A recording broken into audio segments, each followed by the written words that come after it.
राधा मेरी स्वामिनी और मैं राधे को दास, जन्मो जन्मो मोहे दीजियो শ্রী বৃন্দাবন ধামবাস। রাধে রাধে। প্রিয় ভক্ত, আজ হলো গঙ্গা দেবীর আবির্ভাব তিথি। আজ আমরা গঙ্গা দেবীর অপার মহিমা শ্রবণ করব। আজকের এই দিনে গঙ্গায় স্নান করলে কি ফল প্রাপ্ত হওয়া যায়? দশহরা গঙ্গা স্নান। আজকের এই পবিত্র দিনে আমরা ভগবান শ্রীকৃষ্ণের নিত্যধাম বৃন্দাবন ধামকে দর্শন করতে করতে গঙ্গা দেবীর অপার মহিমা শ্রবণ করব। তো আজকের এই দিনেই ফাইনালি গঙ্গা দেবী এই মর্তলোকে আবির্ভূত হয়েছিলেন। আজ হলো পবিত্র দশহরা গঙ্গা স্নান। 10 জন্মের 10 বিধ পাপ নাশ হয়ে যায় আজকের এই দিনে গঙ্গা স্নান করলে। আমরা সম্পূর্ণ গঙ্গা দেবীর আবির্ভাব লীলা, গঙ্গা দেবীর মহিমা শ্রবণ করব। ভগবান শ্রীকৃষ্ণের নিত্যধাম বৃন্দাবন ধামেও গঙ্গা রয়েছে। ভগবান কৃষ্ণের মন থেকে প্রকাটিত হয়েছে এই গঙ্গা দেবী। বৃন্দাবনের এই গঙ্গাকে বলা হয় মানসী গঙ্গা। আর এই মানসী গঙ্গা স্বয়ং ভগবান কৃষ্ণের মন থেকে প্রকট হয়েছে। আজ আমরা ভগবান বামন দেবের লীলার মাধ্যমে যে গঙ্গা প্রকট হয়েছিল এবং মহারাজ ভগীরথ তপস্যা করে যে গঙ্গা দেবীকে এই জগতে প্রকট করেছিল, এই সম্পূর্ণ লীলা আমরা শ্রবণ করব। তাই তো প্রিয় ভক্ত, মন দিয়ে এই লীলাকে শ্রবণ করুন।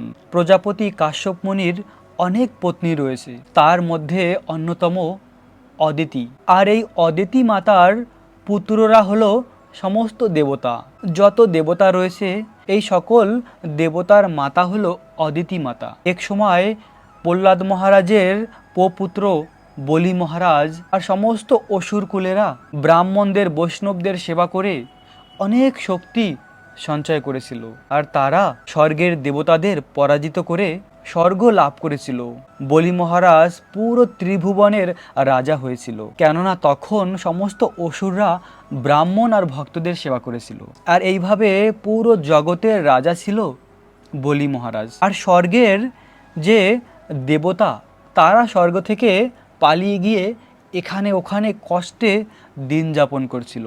আর তখন সেই দেবতাদের যে মা অদিতি খুব মনে কষ্ট দুঃখ নিয়ে বসেছিল। আর দীর্ঘকাল তপস্যা করে অদিতির পতি কশ্যপ মুনি আশ্রমে ফিরে এসেছিল। আশ্রমে এসে দেখছিল তার পত্নী অনেক দুঃখ কষ্ট নিয়ে বসে আছে। তখন কাশ্যপ মুনি তার পত্নীকে জিজ্ঞাসা করেছিল, তোমার দুঃখের কারণ কি? অদিতি মাতা তার স্বামীকে বলেছিল যে তার পুত্রদের স্বর্গ রাজ্য অসুরেরা কেড়ে নিয়েছে, আর সেই দুঃখেই তিনি কষ্ট পাচ্ছে। তখন কাশ্যপ মুনি তার পত্নীকে বলেছিল, তুমি ভগবান বিষ্ণুর আরাধনা করো। ভগবান বিষ্ণুর আরাধনার মাধ্যমে আবার তোমার পুত্ররা স্বর্গ রাজ্য ফিরে পাবে। তাই তিনি একটি তপস্যার কথা বলেছিল, সেই তপস্যাটি হলো পয়াব্রত। আর এই পয়াব্রত পালন করার মাধ্যমে স্বয়ং ভগবান বিষ্ণু এসে দর্শন দিয়েছিল অদিতি মাতাকে, এবং অদিতি মাতা এভাবে ভগবান বিষ্ণুকে দর্শন করে তার 2 নয়ন যুগল থেকে অশ্রুধারা প্রভাবিত হচ্ছিল। আর তখন অদিতি মাতা ভগবানের খুব সুন্দর স্তুতি করেছিল। আর ভগবান বিষ্ণু তখন বলল, হে মাতা, আমি তোমার মনের সমস্ত অভিলাষ জানি। তুমি কি জন্য আশ্রম থেকে এই দূরে এসে তপস্যা করছো এবং তুমি যে কারণে দুঃখী আমি সব কিছু জানি। তুমি যেহেতু আমার পূজা করেছো, আমার পূজা কখনো বিফলে যায় না। আমি তোমার পুত্ররূপে জন্মগ্রহণ করব। আর তুমি এই কথা কাউকে বলবে না যে আমি যে তোমার পুত্ররূপে জন্মগ্রহণ করব, তুমি কাউকে বলবে না, এই কথা একদম গোপন রাখবে। আর অবশেষে কিছুদিন পরে অদিতি মাতার গর্ভে ভগবান বিষ্ণু প্রবেশ করেছিল। চতুর্ভুজ শঙ্খ চক্র গদা পদ্মধারী ভগবান পীত বসনধারী অদিতি মায়ের গর্ভে প্রবেশ করে, আর ভগবান যখন প্রকট হয়েছে সমস্ত দেবতা গন্ধর্ব তারা ভগবানের স্তুতি করেছিল এবং ভগবানের উপরে পুষ্প বৃষ্টি করেছিল। এভাবে প্রকৃতি আনন্দময় হয়ে গিয়েছিল আর সমস্ত জগৎ আলোকময় হয়েছিল ভগবানের আবির্ভাবে। আর ঠিক ভগবান কৃষ্ণ যেমন মথুরায় জন্মগ্রহণ করেছিল চতুর্ভুজ নিয়ে, অবশেষে মায়ের প্রার্থনায় দ্বিভুজ রূপ ধারণ করেছিল। তেমনি ভগবান অদিতির গর্ভে এভাবে চতুর্ভুজ রূপ নিয়ে জন্মগ্রহণ করার পরে ভগবান ছোট বামন রূপ ধারণ করেছিল।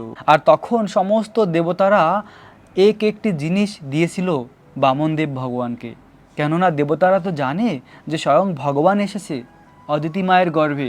তাই স্বয়ং ব্রহ্মাজি বামনদেবকে কমণ্ডল দিয়েছিল এবং মাতা অদিতি তাকে কপিন বস্ত্র দিয়েছিল। আর আলাদা আলাদা দেবতারা সমস্ত কিছু দিয়ে ভগবানকে খুব সুন্দর ছোট বামন রূপ ধারণ করেছিল। আর সেই সময় বলি মহারাজ ভৃগু বংশীয় ব্রাহ্মণদের দ্বারা যজ্ঞ করছিল। আর সেই যজ্ঞ অনুষ্ঠানে এসে প্রবেশ করেছিল ভগবান বামনদেব। আর বামনদেবের অপরূপ সুন্দর রূপ তেজ দেখে সবাই একদম মোহিত হয়ে গিয়েছে, কেননা স্বয়ং ভগবান প্রবেশ করেছে। সমস্ত ব্রাহ্মণেরা একে অপরের সঙ্গে বলছিল এ স্বয়ং ভগবানের কোনো অবতার হবে। আর সেই সময় ভগবানের শুদ্ধ ভক্ত বলি মহারাজ এসে বামনদেবকে স্বাগত জানিয়েছিল, বসার জন্য স্থান দিয়েছিল, তার পূজা করেছিল আর বলেছিল, হে ব্রাহ্মণ শ্রেষ্ঠ, আপনি কি অভিলাষে এই স্থানে এসেছেন? আমি আপনাকে সমস্ত কিছু দেওয়ার জন্য প্রস্তুত আছি। আপনি যা খুশি আমার কাছে চেয়ে নিতে পারেন, আমি সব কিছু দেওয়ার জন্য রাজি আছি, কেননা আমি হলাম এই শশাগর পৃথিবীর রাজা। তখন ভগবান বামনদেব বলল, আমি তো ব্রাহ্মণ, আমার বেশি কিছু চাই না, শুধুমাত্র 3 পদ চাই।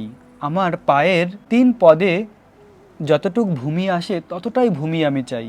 তখন বলি মহারাজ বলেছিল, তুমি অনেক ছোট বালক, তোমার বুদ্ধি খুবই কম। আরে আমি শশাগর পৃথিবীর রাজা, তুমি এমন কিছু আমার কাছে চাও যেন জীবনে আর কখনো তোমার ভিক্ষা করতে হয় না। তখন বামনদেব বলেছিল, ব্রাহ্মণ যদি অল্পতে সন্তুষ্ট না হয় তাহলে এই পুরো জগৎ লাভ করলেও সে সন্তুষ্ট হয় না। আমি হলাম ব্রাহ্মণ, ব্রহ্মচারী, আমি এই ত্রিপাদ ভূমিতেই সন্তুষ্ট। তাই হে রাজন বলি মহারাজ, তুমি সংকল্প করে প্রতিজ্ঞা করো যে আমাকে ত্রিপাদ ভূমি দান করবে। তখন বলি মহারাজের গুরুদেব শুক্রাচার্য এসে বলি মহারাজকে বারণ করেছিল যে দেখো, তুমি যাকে ত্রিপাদ ভূমি দান করার জন্য সংকল্প নিতে যাচ্ছ সে আর কেউ নয়, সে স্বয়ং ভগবান বিষ্ণু সল করে তোমার সমস্ত কিছু কেড়ে নেওয়ার জন্য এসেছে, তুমি তাকে দান করো না। ভগবানের এই মহান ভক্ত বলি মহারাজ তার গুরুদেবকে বলছিল, হে গুরুদেব, যদি আমাকে এই দান করার জন্য সর্বোচ্চ কিছু হারাতে হয় তাও আমি রাজি আছি, কিন্তু আমি আমার সংকল্পকে পরিত্যাগ করতে পারি না। আমার ধর্ম হচ্ছে ব্রাহ্মণদের দান করা।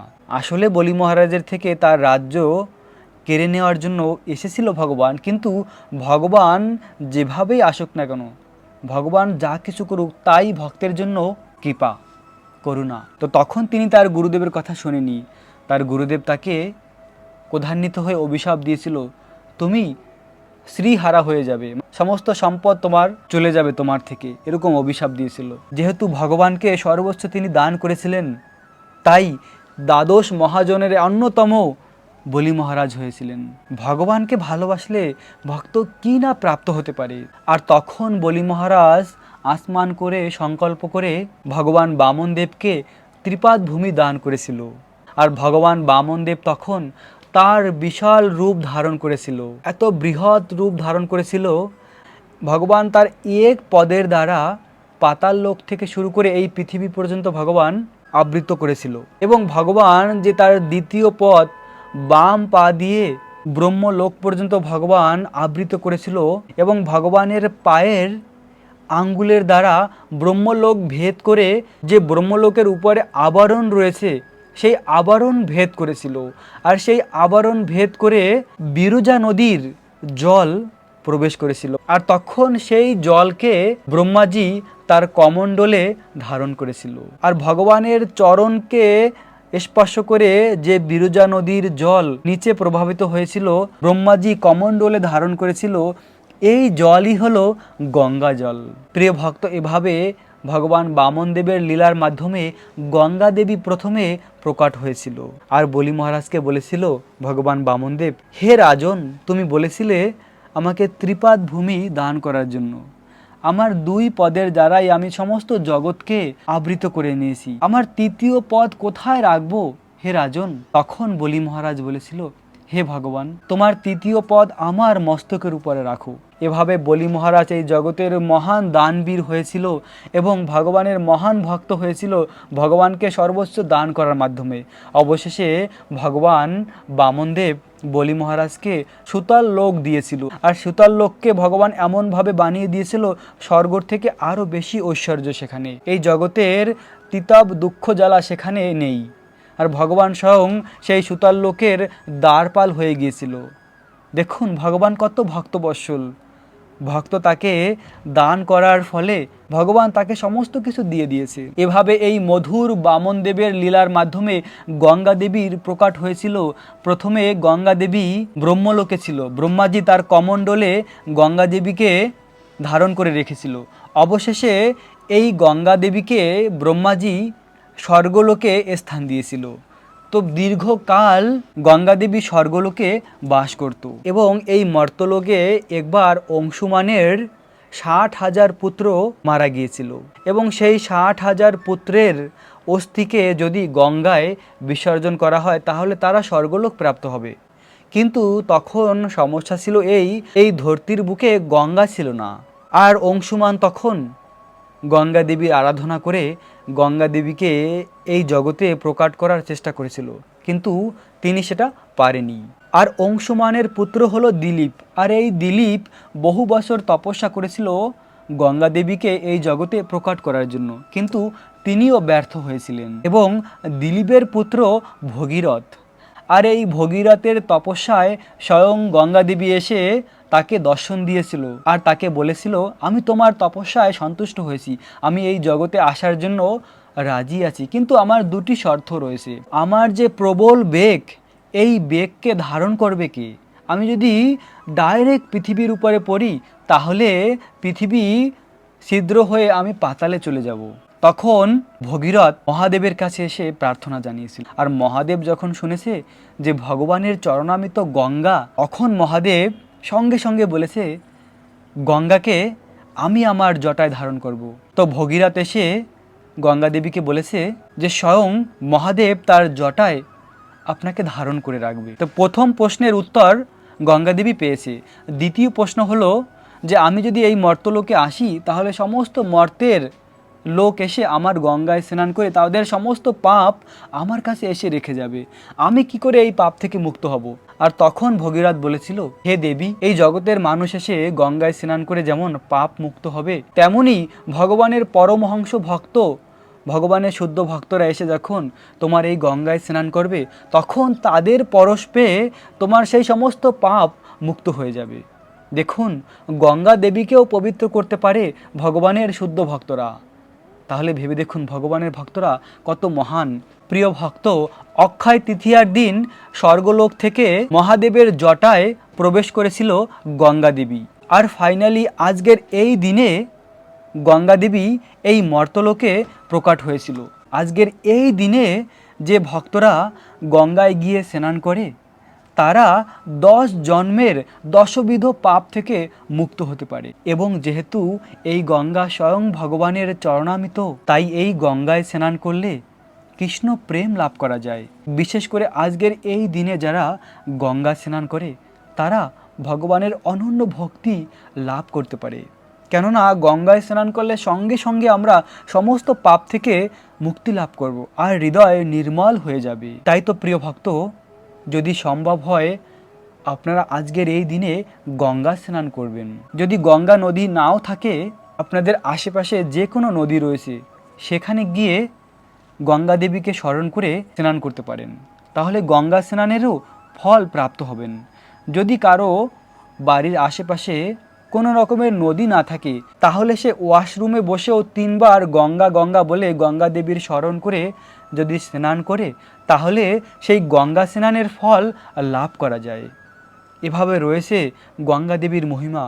যেমন ভগবানের দিব্য নাম হরে কৃষ্ণ কৃষ্ণ কৃষ্ণ হরে হরে, হরে রাম রাম রাম হরে হরে, এই মহামন্ত্র জপ করলে যেভাবে আমরা পবিত্র হই, তেমনি গঙ্গা দেবীর নাম স্মরণ করলেও আমরা পাপ মুক্ত হয়ে যেতে পারি, কেননা এই গঙ্গা ভগবান কৃষ্ণের চরণামৃত। আর বৃন্দাবনে যে গঙ্গা রয়েছে সেই গঙ্গা হলো ভগবানের মন থেকে প্রকাট হয়েছে। তাই তো বৃন্দাবনের গঙ্গাকে বলা হয় মানসী গঙ্গা। আজকের এই দিনেই গঙ্গা দেবী এই মর্তলোকে প্রকাট হয়েছিল। তাই আজকের এই দিন অতি পবিত্র গঙ্গা দেবীর আবির্ভাব তিথি। এবং প্রিয় ভক্ত, আপনারা গঙ্গার পাশে গিয়ে গঙ্গা দেবীকে ধূপ দ্বীপ পুষ্প দিয়ে পূজা করতে পারেন। যদি আমরা গঙ্গা দেবীর 108 নাম জপ করি, এর মাধ্যমেও আমরা গঙ্গা দেবীর অনেক অনেক বিশেষ কৃপা লাভ করতে পারি। এবং গঙ্গা দেবীর কাছে প্রার্থনা করুন যে হে গঙ্গা দেবী, আপনি স্বয়ং ভগবানের চরণ থেকে প্রকাট হয়েছেন, আপনি আমাদের কৃষ্ণ প্রেম দান করুন। এভাবে গঙ্গা দেবীর কাছে প্রার্থনা করলে তিনি আমাদের কৃষ্ণ ভক্তি দান করবে। কেননা আজকের এই দিনে যেহেতু গঙ্গা দেবী প্রকাট হয়েছে, আজকের এই দিনে তিনি আরও বেশি কৃপালু হয়ে যায়। যেমন ভগবান শ্রীকৃষ্ণ সবসময় কৃপালু, কিন্তু বিশেষ করে জন্মাষ্টমীর দিন যারা ব্রত পালন করে তারা আরও লাখো লাখো গুণ বেশি কৃপা ভগবানের প্রাপ্ত হয়। প্রিয় ভক্ত, একদিন পরেই রয়েছে পাণ্ডুবা নির্জলা একাদশী। 18 তারিখে আমরা সকলে পাণ্ডুবা নির্জলা একাদশীর ব্রত পালন করে ভগবানের বিশেষ কৃপা প্রাপ্ত হব। শাস্ত্রে বলা হয়েছে সমস্ত দেবতাদের মধ্যে সর্বশ্রেষ্ঠ হলো ভগবান বিষ্ণু, এবং সমস্ত বৈষ্ণবদের মধ্যে সর্বশ্রেষ্ঠ হলো মহাদেব শিব শঙ্কর, এবং সমস্ত নদীর মধ্যে সর্বশ্রেষ্ঠ হলো গঙ্গা নদী। তাই তো এই গঙ্গা নদী এই ত্রিভুবনকে পবিত্র করে। আর সমস্ত ব্রতের মধ্যে সর্বশ্রেষ্ঠ হলো একাদশীর ব্রত। তাই 18 জুন একাদশীর ব্রত পালন করুন, জীবনকে ধন্য করুন। আজ আমরা গঙ্গা দেবীর পবিত্র আবির্ভাব তিথির দিনে ভগবান শ্রীকৃষ্ণের এই নিত্যধাম বৃন্দাবন ধামকে দর্শন করতে করতে আমরা গঙ্গা দেবীর মহিমাকে শ্রবণ করলাম। রাখবেন নিজেদের অনেক যত্ন, থাকবেন কৃষ্ণ ভাবনাময়। রাধে রাধে। জয় জয় গঙ্গা দেবী কি, বৃন্দাবন ধাম কি জয়।